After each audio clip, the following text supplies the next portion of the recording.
Yo people, welcome back to the YouTube channel. You already know what time it is. It's time for your Chelsea versus Dortmund preview for the second leg on a round of 16 clash. Massive clash, must-win game. Graham Potter's biggest game in his Chelsea managerial career, the biggest game of the season thus far. We must collect that W and we must knock them out of this tournament. We must qualify to the quarterfinals. It's bare minimum expectation for me when I'm looking at a Chelsea team that are not at full flow, at full pelt. I expect us to get into the last 8 at the bare minimum. If you can get into the last 4, that's a solid achievement. And now you're really in the last stages and you can dare to dream, not dare to do. But for me, we have to go through. Now, I think that's their general expectation around the place. Obviously, Chelsea fans will gather pre-match with hopefully some smoke grenades and flares and whatnot before the team bus arrive. It's going to be a lively atmosphere. Champions League night at Stamford Bridge is going to be a crazy atmosphere, especially for a round of 16 tie where the fans know that they need to get behind the team and push them over the line.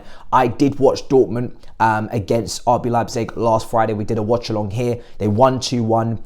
The one player that stood out in particular, as well as, Julian Brandt makes some really good runs. Marco Reus got his penalty. We know that Dortmund have got a few players missing, but Jude Bellingham, he did stand out. He did cause chaos. He did play very important passes that led to the penalty, played those balls in behind. There was space for him to operate. If you give this player time and space on the ball to get his head up, he can pick out those passes as well as the driving runs that we were expecting to see from him with the ball carrying. So he's obviously a player that you have to keep an eye on. And regardless of whether or not, first half, they dominated against RB Leipzig. They got their goals. Then, yes, RB Leipzig got back into the game in the second half. They tried to push forward and get their equaliser. But in the end, Dortmund have won every single game this calendar year. They are in unstoppable form, and it's down to us to put a halt to that and put a stop to it. Now, obviously, we're off the back of a win. Finally, a goal to celebrate against Leeds. Fofana from the corner. We do need to take more advantage of those set pieces. Will Graham Potter stick with that back 3 at home to Dortmund? For me, you kind of almost have to, We're kind of reverting back to what we were doing at the beginning of his run. The wins against AC Milan, the winning run, the unbeaten run that he had at the start of his tenure before the World Cup. And this back 3 is just far more solid, in terms of the midfield, because I keep saying this, we don't have a holding midfielder outside of Zakaria. So, and he's not even played loads of games for us. We don't have that balance. But at the weekend, the midfield statistically actually stood out quite nicely. Enzo was able to get further forward, play his forward passes, make his long accurate passes, play those final balls into the forwards, and Cover won the ball back more than anybody else on the pitch for Chelsea. So it's not the perfect partnership, but it is a partnership that hopefully in front of a back 3 can do a hell of a lot better than if it was in front of a back 4. So just give them extra defensive solidarity, that extra solidity. And of course, Reece James, doubtful, hopefully back. If I'm picking my team, I'm throwing him in there because this is a must-win game. This is the only important game left, really. Everything else in the Premier League is just kind of wishy-washy. If we were to go on a run, fantastic. We might actually creep ourselves into a, respectable position of Europa League football.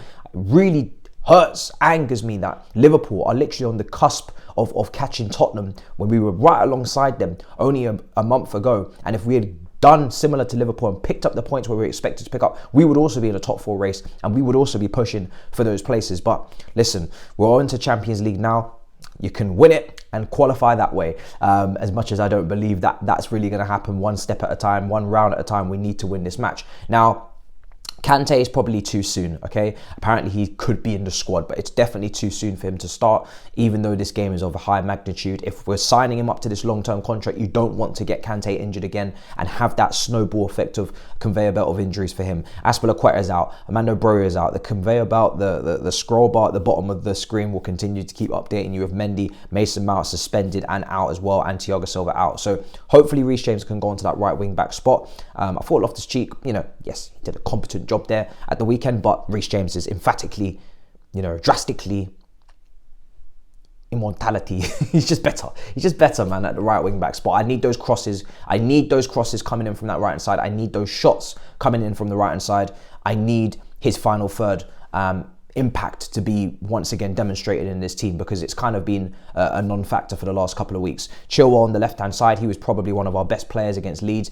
Very direct, stretching the pitch, gave Enzo that out ball constantly. I've seen people complaining, maybe not so happy that Mudryk isn't starting, that Mudryk isn't involved in this team as often as they would like. Listen, in my opinion, I don't really mind Mudryk being eased in. I think, listen, he's coming from Ukraine. He's coming from a different country. He's acclimatizing, adapting to the Premier League. He come from a big fee, a lot of pressure. He's working clearly very hard behind the scenes in the gym. But it's going to take time for him to get into the team. And we're used to, big signing comes in, we dash them into the team, sink or swim, put all our eggs in that basket. If they don't work, if you either blow or bust. Now, how about this? How about we ease them in? How about we don't put them under immediate pressure, especially in a team that is in poor form, that is heavily criticized, really toxic environment? And how about we actually really invest in the long term with this young player and actually treat him like a long-term signing? He's not an instant impact. He doesn't have to be an instant impact. Yes, if he maybe got more minutes, he could actually do something for us. But I'm not really too bothered about that right now, because the situation that we're putting him in, let's be real, is not a pleasant one. It's not a nice one. It's not a team that is, singing on from the same song sheet. And if he wants to be, if we're going to slowly drip feed him in with cameo minutes and sometimes not even coming on, as long as we're picking up results, I'm not going to worry about that. Now, if a substitution has to be made, he needs to be brought on because we need a goal and he doesn't get brought on, etc., and it's silly subs, then it's a different conversation. But for me, like I said, I don't feel that massive pressure to get him onto the pitch and almost strut his stuff just because he could have gone to Arsenal. So yeah, for me, Kepa goes in goal, of course.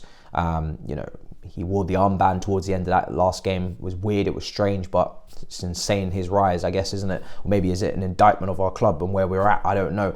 The back three, I'd love to see Trevor Chalobah start alongside obviously Koulibaly, and you've got Fofana in there as well. Fofana, I would play off to the right. I'd play Trevor in the middle, and then you've got Koulibaly to the left. You could maybe make a case for Cucurella to come back in, but he hasn't been playing. At least Koulibaly has been actually playing. Cucurella has not really been playing. And the last time we saw him in the back three, it wasn't pretty. He was getting roasted, sliced, diced. He'll go onto the bench and do a decent job if need be. But I think Koulibaly, Trevor has played in the middle before, and Fofana really patrolled that right hand side and stepped up outside of the defence really strongly. And then you've got your Cover and your Renzo in midfield. I would stick with those two. They've just played a game together. Some sort of chemistry could have been formed. Zakaria is obviously on the bench, but we need a goal. We need a goal. Now, let me actually question myself there. Let's think about this, right? Because Zakaria, he's got legs. He's going to cover the ground maybe a little bit better than these two. And we are going up against that Dortmund midfield with Bellingham. So it's a tough one. It's a tough one. I'm really worried about this one, actually. That call, let me not brush this to the side. That call between Zakaria, Kovar and Enzo is actually very crucial, because that midfield for Dortmund, Marco Reus is probably going to play and pick up those pockets. Emre Can will sit, and you've got Bellingham in there as well. It's not easy. It's not easy. We're going to have the expected teams up on the screen, expected Dortmund team and my Chelsea team. Zakaria came off the bench at the weekend. I'm going to stick. I'm not going to twist. I'm going to stick with Cover.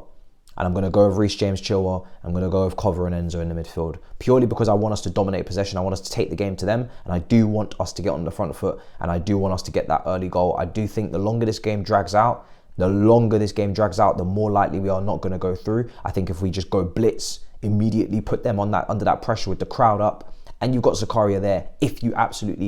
Listen, if you see that we're getting overrun in midfield and things are going left, get Zakaria on. But for me right now, I'm just trying to stay confident. I'm just trying to stay positive, and we need to be starting this game strongly. I don't want to start this game in a negative fashion. We're already playing protection with the back three. We've got the wing backs. We got to go for it in some departments, in my opinion. Now, the front three, I think Felix absolutely has to start. Sterling absolutely has to start. And then it's a toss-up between Mudryk and Kai Havertz. Now, if I am to play Mudryk, it would be in off the left, and obviously then Sterling. And then you've got Felix up top. But I'm going to stick to what we did. Kai's finishing. I just remembered his 1v1. It's making my head hurt. If he does that against Dortmund, I'm going to be severely annoyed. Do you know what the problem is here, people? Felix is really strong in that pocket, okay? Or at least that is his favoured position, right? And him and Sterling had a little bit of something. And if they can keep working on that and keep, combining, I feel like there's something that could be cooked. Mudryk, if he plays in that role, I haven't seen him as much in that central area. He is an out-and-out winger.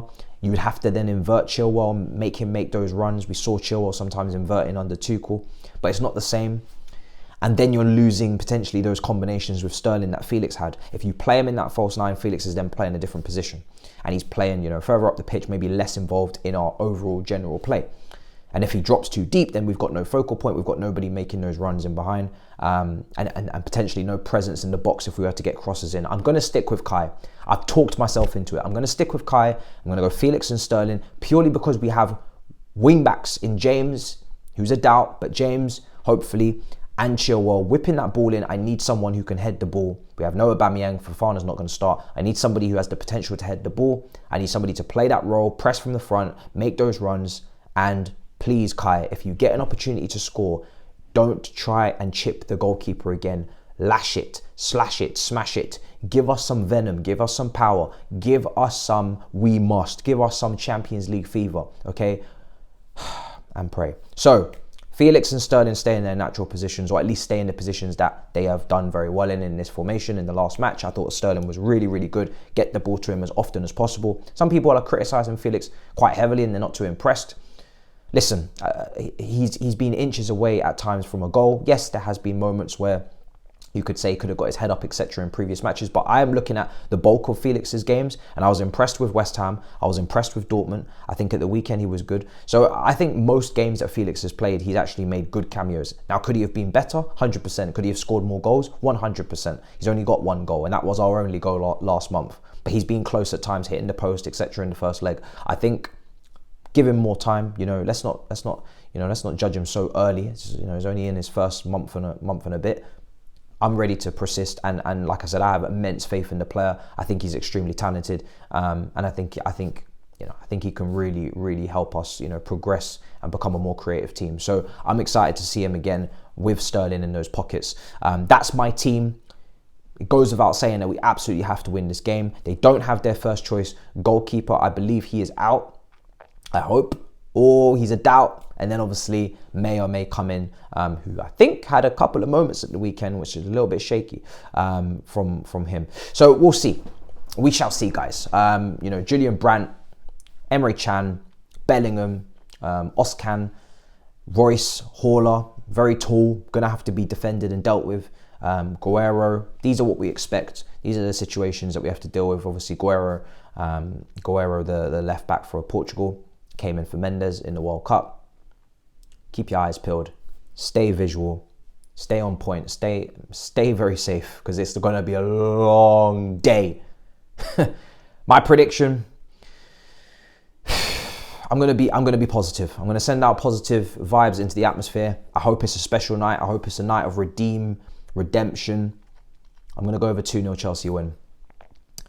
Smash up the likes. Let me know in the comments what you think and feel for this preview, and what you hope and expect. Of course, you hope for a win, but what do you expect? And what would your team be as well in the comments down below? I'm so nervous. I'll see you guys for the watch along in a bit, people. Peace.